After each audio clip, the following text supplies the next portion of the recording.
2 minutes noodles చేసుకునే విధానం అండి. ముందుగా ఇలాగ ఆనియన్స్ చిల్లీస్ కట్ చేసి పెట్టుకోవాలి. అండ్ నెక్స్ట్ వాటర్ బాయిల్ చేసి ఉంచుకోవాలండి.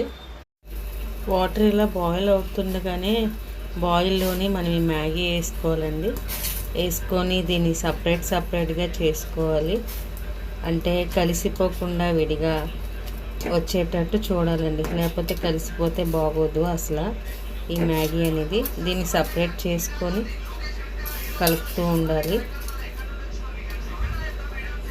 ఓ బాండీ పెట్టుకొని అండి, ఒక కళాయి పెట్టుకొని అందులో ఆయిల్ వేసి మనం ఇందాకలు కట్ చేసిన ఆనియన్స్ అండ్ చిల్లీస్ వేసి ఇలా కలుపుకుంటూ ఉండాలండి. 2 మినిట్స్ బాయిల్ అయినంత వరకును. ఆనియన్స్ వేగిపోయింది. వేగిపోయిన దాంట్లో మ్యాగీని వేసుకొని మొత్తం మనం ఇప్పుడు మన